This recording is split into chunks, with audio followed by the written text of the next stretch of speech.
My name is Jackie, and I used to work at Walmart. It was just a normal evening shift, or at least I thought it was. The store was quiet, the kind of quiet that makes you feel like you're the only person in the world. Most people had already gone home, and the bright white lights buzzed softly overhead. I was restocking shelves in the toy section when I saw him. At the far end of the aisle, past the rows of dolls and action figures, stood a man in a dark hoodie. His hood was pulled low, shadowing his face. He wasn't shopping, he wasn't moving, he was just standing there. I felt a shiver run down my arms. Maybe he was just waiting for someone. Maybe he needed help. I cleared my throat. Can I help you find something? No answer. I turned back to my work, trying to ignore the prickling feeling on my neck. But when I glanced up again, he was still there, watching. The longer I looked at him, the more I realized I couldn't see his face at all. It wasn't just hidden by shadows, it was like there was nothing there. I felt my stomach twist. Something was wrong. I quickly grabbed my walkie-talkie and called my coworker, Ben. Hey, there's this guy in the toy aisle. He's just standing here, not saying anything. It's freaking me out. Ben's voice crackled through the speaker. What guy? I looked up again. The man was gone. I took a deep breath and scanned the aisle. There was nowhere he could have gone that fast. The store wasn't busy and the security cameras were everywhere. I wasn't imagining things. Was I? Ben walked over a minute later, his hands shoved into his pockets. What's up? There was a guy here. He was standing at the end of the aisle just watching me. But now he's gone. Ben frowned and scratched his head. I've been at the front registers. No one like that came through. I exhaled, feeling a little silly. Maybe he just walked off fast. Ben gave me a look but didn't say anything. I'll check the cameras. Just keep working, okay? I nodded, but my hands felt shaky as I picked up another box of toys. A few minutes later, I turned the corner into the next aisle and there he was. He was standing at the end of that aisle now, facing me. My breath hitched. This time, I could see him more clearly. His hoodie was old, almost ripped at the edges. His arms hung loosely at his sides like a puppet with cut strings. But his face, it was still missing. I took a step back. My foot hit something on the floor, and I stumbled, knocking a few stuffed animals off the shelf. When I looked up again, he was gone. I ran straight to the security office. Ben was inside, staring at the computer screen. You okay? He asked, but his voice wasn't as confident as before. I shook my head. I saw him again. Ben swallowed. I was just checking the cameras. He clicked a few buttons, rewinding the footage. There, right there. I pointed at the screen. The footage showed me standing in the aisle, looking toward the man. But he wasn't there. Ben replayed it. There I was, turning and staring at something that wasn't on the screen, talking to no one. This isn't right, I stammered. I saw him. Ben rubbed his face. Jackie, there's nothing there. But just as he said that, the footage glitched. The screen flickered for a second, and in that brief moment, a shadowy figure appeared directly behind me, and his face. It wasn't missing anymore. It was staring straight at the camera. I bolted from the security room, my heart pounding. I didn't care if I was being paranoid. I needed to get out of there. I grabbed my jacket and ran toward the exit. But as I passed the toy aisle one last time, I saw something that made my blood run cold. A small piece of paper was lying on the floor. It hadn't been there before. I hesitated, then picked it up. My fingers trembled as I unfolded it. 4 words were scrawled across the page in shaky, uneven handwriting. Don't go home alone. My breath caught in my throat. I dropped the paper and sprinted for the doors. Ben ran after me. Jackie, what's wrong? I turned, gasping. I'm leaving. I can't. Beep, beep, beep. The store's overhead lights flickered. The security alarms blared. A gust of cold air rushed past me, even though the doors were shut. And then, I felt it. Something was standing right behind me. I didn't look. I couldn't. Ben's face turned pale. His eyes widened, and his mouth opened slightly like he wanted to scream but couldn't. I turned my head. Just a little. Just enough to see the reflection in the glass doors. The man in the hoodie was right behind me. And this time I could see his face clearly. It was mine, but twisted, stretched into an unnatural, awful grin. I don't remember much after that. The next thing I knew, I was outside, gasping for air in the parking lot. Ben was shaking my shoulders, his voice distant like I was underwater. "Jackie, talk to me." I blinked. The Walmart doors were shut. The alarms had stopped. Everything looked normal. I turned back to the store windows, expecting to see him. But there was nothing. No shadow, no reflection. Just my own pale face staring back. Ben drove me home that night. I didn't argue. I didn't want to be alone. For days, I couldn't sleep. I kept hearing soft footsteps outside my bedroom door, even though no one was there. Then one morning, I found another piece of paper under my pillow. "You can't hide forever." I quit my job at Walmart the next day, but sometimes late at night I feel it. A presence. A shadow standing just outside my vision. And I know he's still watching, waiting. Because no matter where I go, he always finds me.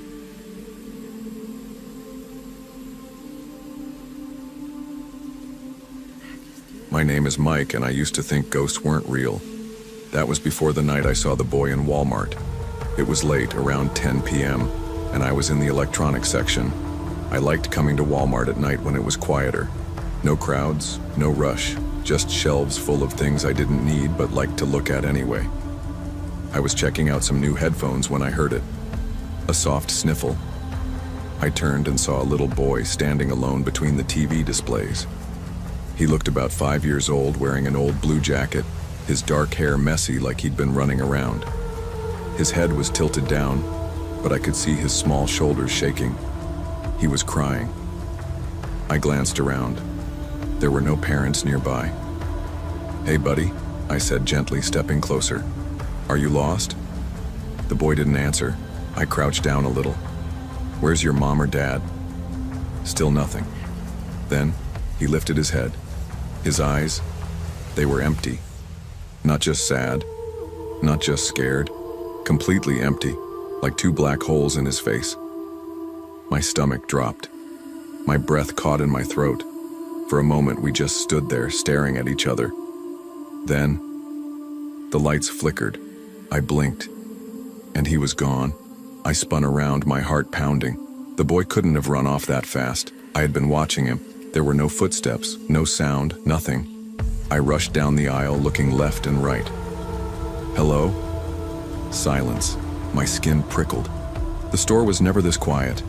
Even at night, there were always people shopping, carts rolling, distant conversations. But now, nothing. I shook myself. Maybe I imagined it. Maybe the boy's parents had been nearby and I just hadn't noticed them grab him. But something felt wrong. I spotted an employee a few aisles over, a young woman in a yellow vest stocking shelves. "Hey," I called, walking up to her. "I think a kid might be lost in the store. He was crying over by the TVs, but now he's gone." The employee's face paled. "A little boy?" she asked quietly. "Yeah." I nodded. Dark hair, blue jacket, about 5. She swallowed hard, her hands gripping the shelf behind her. "We don't have any reports of a missing child," she said slowly. I frowned. Maybe his parents haven't told anyone yet. She hesitated. Then she whispered, "You're not the first person to see him." A cold wave washed over me. "What do you mean?" I asked. The employee shifted nervously, glancing around as if she didn't want anyone to hear. "People have seen him before," she said. "Always in electronics, always alone. He never speaks. And when they look away, he disappears." A lump formed in my throat. "Is this some kind of joke?" I asked, hoping she'd smile and tell me yes. She didn't. I used to think so too, she muttered, until I saw him myself. My stomach tightened. You've seen him? She nodded, lowering her voice. It was a few months ago. I was closing up this section when I heard crying. I turned and saw him standing by the video games. I asked if he needed help, but he just stared at me. I felt my hands grow cold. What happened next? Her voice dropped to barely a whisper. The power cut out for a second. Just a second. And when the lights came back, she shuddered. He was gone. I swallowed hard. I didn't believe in ghosts. I never had. But I knew what I saw. And now, I wasn't the only one. Can I see the security cameras? I asked. The employee hesitated. I don't know if I can do that. Please, I said. I just need to know if I'm going crazy. She studied me for a moment, then nodded. Follow me. We walked to the back of the store, to the security room. Inside, a wall of monitors showed live feeds from different areas. A security guard sat in a chair looking bored. He wants to see the footage from electronics, the employee told him. The guard raised an eyebrow. Why? The boy, she said simply. The guard's face darkened. Without another word, he pulled up the camera feed from the last 10 minutes. We watched. There I was, standing by the TVs. Then, the little boy appeared. He stood there crying. I saw myself walk up to him. I crouched down. I spoke to him. But something was wrong.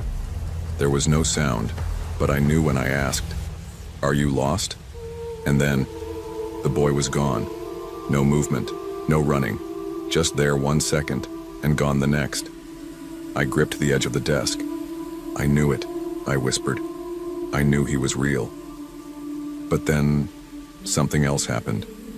As the footage ended, the screen flickered. And right before it went black, a tiny handprint appeared on the monitor. I didn't sleep that night. I tried looking up missing children in the area, but I found nothing. No reports, no news, nothing. But I knew what I saw. And every time I closed my eyes, I saw his face. Those empty black eyes. That silent, unmoving stare. I never went back to that Walmart. But sometimes when I'm walking past a store window or glancing at my TV screen when it's turned off, I see a faint handprint, like someone small has pressed their palm against the glass. And sometimes, just for a second, I hear a soft sniffle, a quiet cry, like a little boy waiting for someone to find him.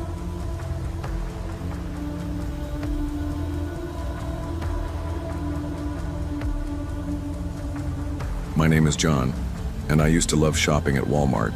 It was big, bright, and always full of people. But one night, something happened that made me swear I would never go back. It was late, about an hour before closing time. I was shopping for some new clothes, just something simple for the weekend.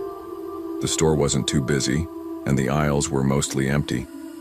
I picked out a red hoodie and a pair of jeans, then walked to the fitting rooms at the back of the store. The area was quiet, the only sound coming from a small radio playing soft music at the attendant's desk. A woman with short brown hair glanced up and gave me a bored nod. Go ahead. Room 4 is open. I stepped inside the small room and locked the door behind me. The walls were white, the lighting a little dim, and the mirror in front of me stretched from the floor to the ceiling. I tried on the hoodie first. It fit okay, but as I turned to check myself in the mirror, something felt strange. For a moment, I couldn't tell what was wrong. Then I realized my reflection wasn't moving. I blinked. My reflection did not. A cold feeling crept up my arms. Slowly, I raised my right hand. The reflection stayed still. I waved both arms. It just stood there, staring back at me. My chest tightened. My hands felt clammy. I forced myself to take a deep breath. Maybe the mirror was just broken. Maybe the lights were making it look weird. I stepped closer. The reflection suddenly moved, but not the way I did. It raised its left hand when I had raised my right. It tilted its head, just slightly, but not the way I had. And then, it smiled. a slow, wide, unnatural smile that stretched across its face. My heart pounded. That wasn't my smile. I took a step back, pressing against the fitting room door. The reflection stepped forward. It was getting closer. I grabbed the doorknob, twisted it, and yanked the door open.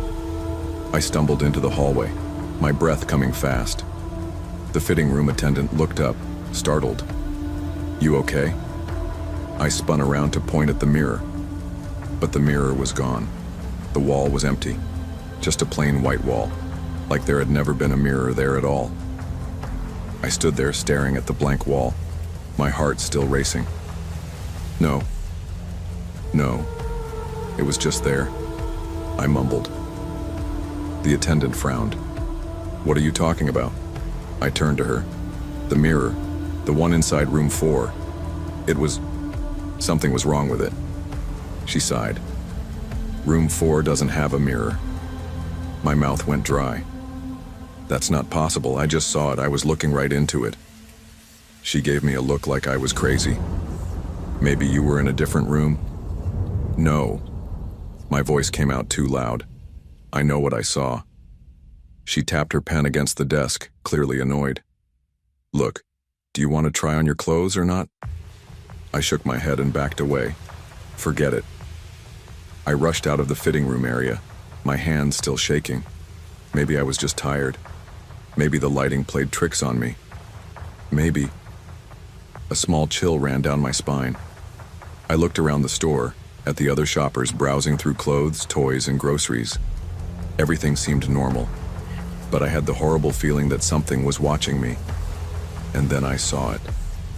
Across the store, past the racks of jackets and shirts, there was a mirror, and standing inside it was me. But I wasn't moving. I felt frozen in place. My reflection was standing perfectly still, just like in the fitting room. No one else seemed to notice. Shoppers passed by without even glancing at the mirror. Slowly, I took a step forward. The reflection did not move. I raised a hand. Nothing. I forced myself closer, my breath quick and uneven. Then, just like before, the reflection smiled, a slow, unnatural, twisted grin that wasn't mine. I stumbled back, my body shaking. Then it moved, not like a reflection, not like a copy of me. It moved on its own. It raised a hand and waved. I turned and ran. I didn't stop running until I was outside, gasping for air in the parking lot. I never went back to that Walmart. For days, I couldn't shake the feeling that something was wrong. I avoided mirrors. I covered the ones in my house. I even stopped looking at my reflection in windows. But one morning, I woke up and found something on my nightstand. A small, cracked piece of glass. I picked it up with trembling fingers. It was a shard from a mirror. And when I looked into it, I saw him, my reflection, smiling. And then, he blinked. I dropped the glass and stepped back. My breath came in short, panicked gasps. I don't know where he is now. I don't know if he's waiting. But sometimes, when I pass a mirror in a store or a window at night, I feel like something is watching me. And I know that someday, he's going to find a way out.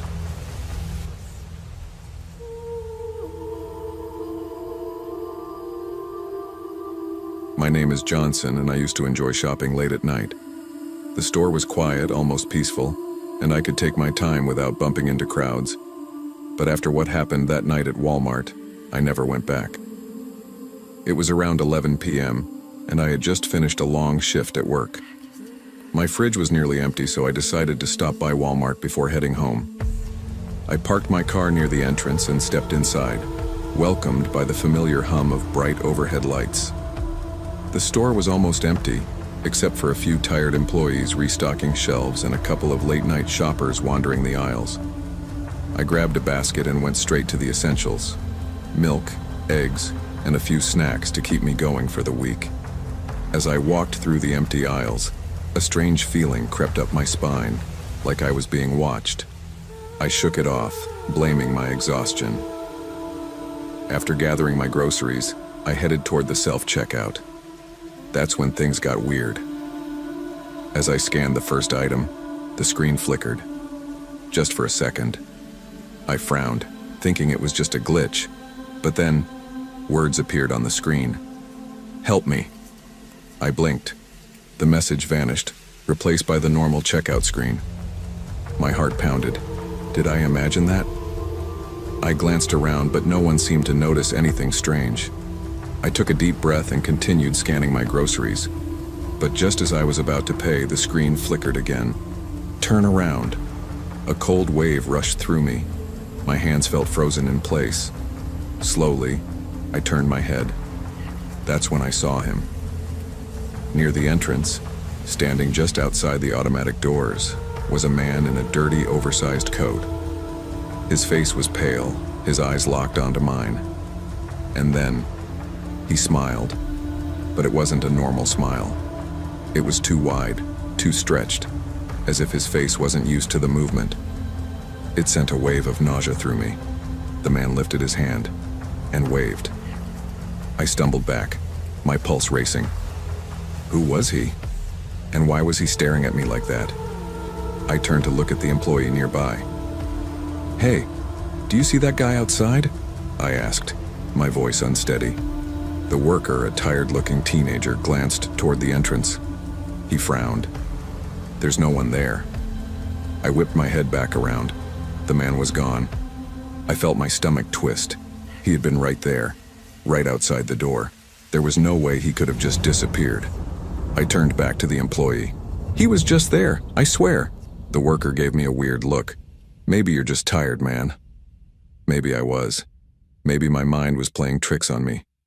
But deep down, I knew something was wrong. I hurriedly paid for my groceries, my hands shaking as I grabbed my bags. But just as I reached for my receipt, the screen flickered one last time. Run. I didn't think, I just ran. I rushed to my car, heart pounding. The parking lot was quiet, only a few other vehicles scattered around. I fumbled with my keys, glancing over my shoulder. Nothing.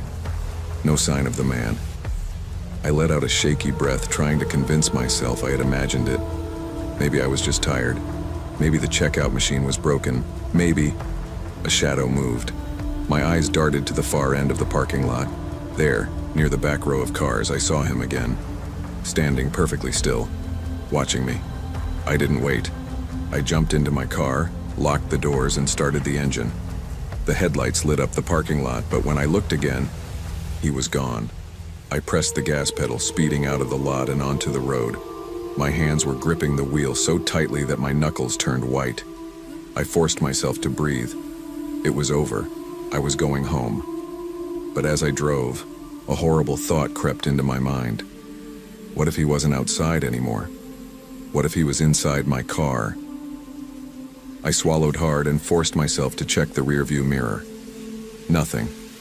I exhaled, shaking my head. I was losing it. But then, a soft tap against the window. I nearly drove off the road. My head snapped to the side window, but there was nothing there. Just darkness. I couldn't take it anymore. I floored the gas, racing toward my apartment. I kept glancing in the mirrors, half expecting to see that horrible smile staring back at me. I finally reached my building and parked. My hands were shaking so badly that I could barely grab my groceries. I rushed to my door, fumbling with the lock. I needed to get inside. I needed to be safe. I shut the door behind me and leaned against it, breathing heavily. Silence.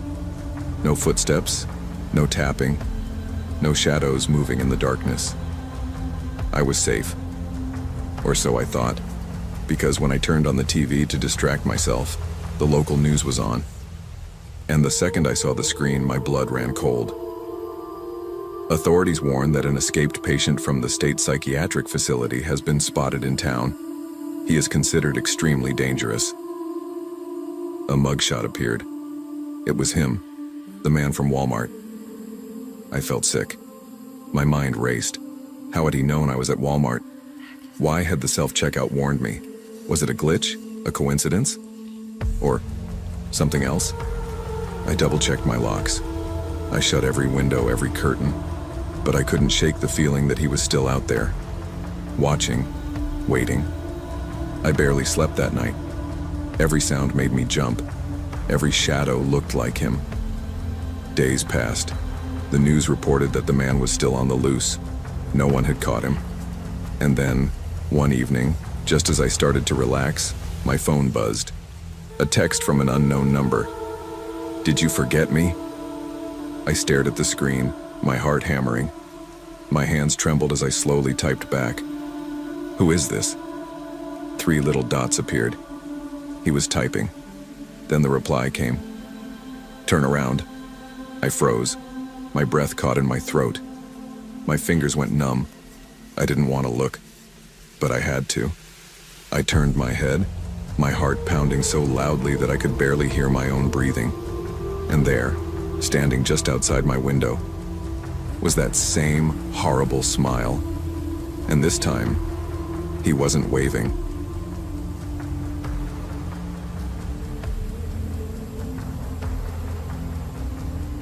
Black Friday at Walmart is always crazy.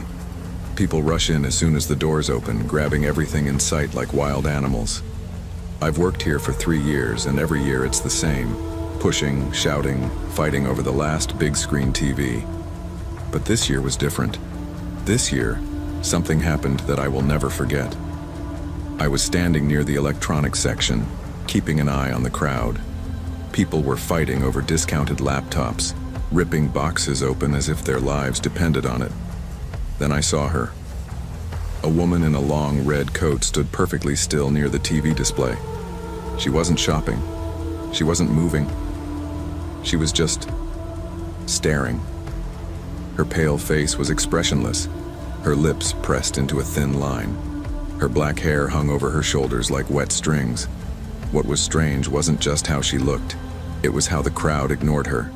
People bumped into her, pushed past her, but she didn't react. It was as if she wasn't really there. I nudged my coworker, Lisa. "Do you see her?" I whispered. Lisa glanced over, then frowned. "Who?" I looked again, but the woman in red was gone. My stomach tightened. I had just seen her. I knew I had. Trying to shake off the weird feeling, I went back to work. But the night was just beginning, and the horror was yet to come. Hours passed, and the chaos continued. Shoppers flooded every aisle, grabbing whatever they could. The beeping of registers mixed with the chatter of customers and the occasional argument over the last discounted item. Then, I saw her again. The woman in the red coat was standing by the toy section now, staring at a row of stuffed animals. She didn't move. She didn't blink. A cold feeling spread through my chest. I took a deep breath and walked toward her. "Ma'am, do you need any help?" She turned slowly, her eyes locking onto mine. Her face was pale, too pale, and her lips were so thin they barely looked real. "They're coming," she whispered. I blinked. "Excuse me?" "They're coming," she repeated, her voice barely louder than a breath. Then, the lights flickered. The entire store dimmed for just a second, like the power was struggling to stay on. When the lights steadied, the woman was gone. I spun around, looking in every direction, but there was no sign of her. Lisa walked up to me. "You okay? You look like you saw a ghost." "I think I did," I muttered. Lisa laughed. "You've been working too hard." But I knew what I saw, and I knew that something was very, very wrong. An hour later, the store was still packed, but something felt off. The air felt heavy, like before a storm. The lights flickered again, longer this time. Then, without warning, everything went black. People screamed. I pulled out my phone, but the screen stayed dark. Others did the same. The emergency lights didn't turn on. Even the sound of registers and announcements had stopped. Walmart had gone completely silent. Then I heard something. A whisper. It was coming from the TV section. Slowly, my eyes adjusted to the darkness. The only light came from the TV screens, which had all turned on by themselves. They weren't playing ads or movies. They were playing her, the woman in red. Her face filled every screen. She was staring directly at me, her mouth curled into a sharp, unnatural smile. Then she spoke. You can't stop them. A horrible scratching noise filled the store. I covered my ears, but the sound dug into my skull. People were running, pushing, screaming, but the exits wouldn't open. We were trapped. I grabbed Lisa's arm. We need to find the manager. We stumbled through the dark store, using phone flashlights that barely worked. Then I saw them, shadows moving between the aisles. At first, I thought they were customers, but no. They were too tall, too thin. Their arms were too long, and their fingers stretched like claws. And their faces, if they even had faces, were just darkness. They weren't running, they were hunting. Lisa gasped, pulling me behind a shelf. "What are they?" she whispered. I didn't know. One of them turned its head sharply, as if it had heard her. It grinned. The second it moved toward us, the lights flickered back on. Everything was normal again. The store was fine, the shoppers were fine, the TVs were playing regular commercials, and the woman in red was gone. The rest of the night passed in a blur. Customers kept shopping like nothing had happened. Lisa refused to talk about what we saw. The doors had somehow unlocked, and people left without remembering the blackout. But I remembered, and I wasn't the only one.